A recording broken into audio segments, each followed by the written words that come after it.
say 3 words. I'm sorry. So, you know where you are. But for me, this is very exciting.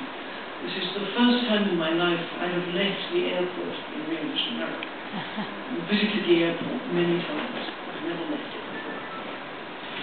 Okay, I shall begin my talk with 2 observations. First comes from Charles Peirce, the great American philosopher. A man must be downright crazy to deny that science has made many true discoveries. Paraphrasing. Or a woman, for that matter. The second quotation comes from a man called Hobbes, about whom I know nothing at all, except that he once wrote a very, very good book on scientism and what was wrong with it.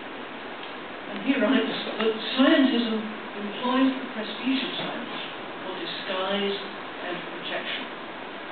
I want to talk today about what scientism is and what's wrong with it. Okay, first thought.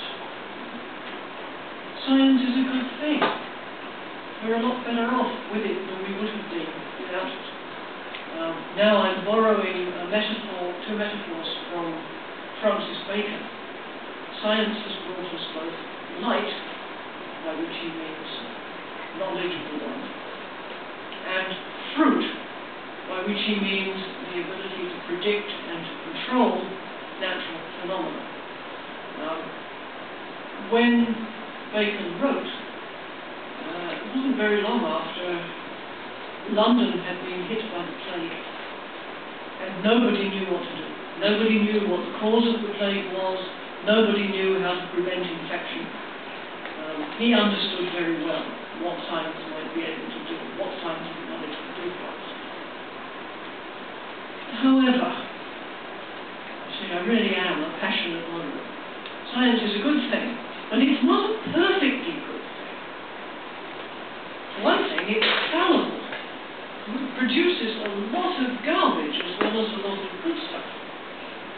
Moreover, whatever philosophers of science tell you, science does not progress in some sort of steady upward curve, you wish. No. It's very ragged, it's very uneven. Sometimes it advances very fast in an area, sometimes very slowly, sometimes it doesn't advance at all, occasionally it goes backwards. Moreover, some science is banal, boring, uninteresting. You can get results fast because the questions aren't very hard. Some of it's very weak, and some of it's corrupt. I'll give you an allegation of corruption recently at Unicamps. Neither is science the only good thing. First of all, there are lots of other kinds of inquiry which are also valuable. Historical inquiry, for example. Literary inquiry, legal inquiry, many different philosophical inquiry, for that matter. Moreover, there are many valuable things that human beings do besides inquire. We happen to be rather good at inquiry, relatively speaking, compared with other creatures. We're rather good at inquiry. But we're also quite good at, well, some of us, at singing and dancing and writing novels and creating art. And these are also very valuable human talents. I wrote a book a few years ago with the subtitle Between Scientism and Cynicism, meaning between overestimating the value of science, that's scientism, and underestimating the value of science, that's cynicism.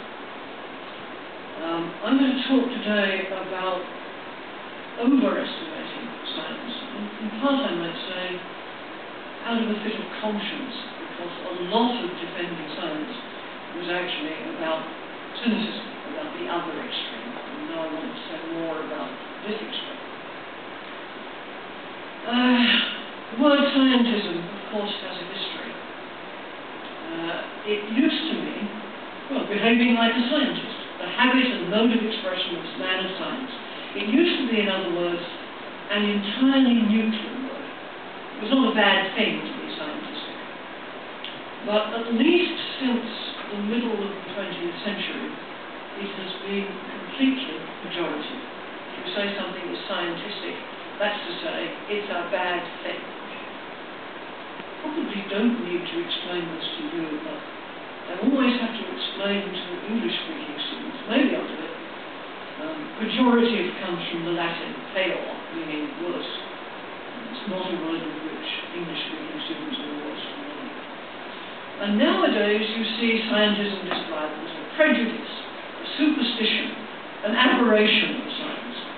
I did find one person describing himself as scientific and taking pride in it. But I think this was just somebody being provocative. It's not a common message. Okay, now I've identified 6 signs of scientism. There's 6 signs that you're being too deferential to all science. There won't be a test on this. Okay, but this is the slide with all the information on it. Don't read another one, read this one. First, using science, scientists, honorifically, understatement. Adopting scientific trappings, mathematics, statistics, graphs, tables, that kind of stuff, for disguise. Being too occupied with demarcation, with distinguishing science from non-science. Devoting your life to trying to articulate the scientific method. Looking for scientific answers where it's not the right kind of question to get scientific answers. It's the wrong kind of question, the scientific answer is inappropriate. And denigrating non-scientific inquiry and non-scientific activities. I'll just take them one at a time.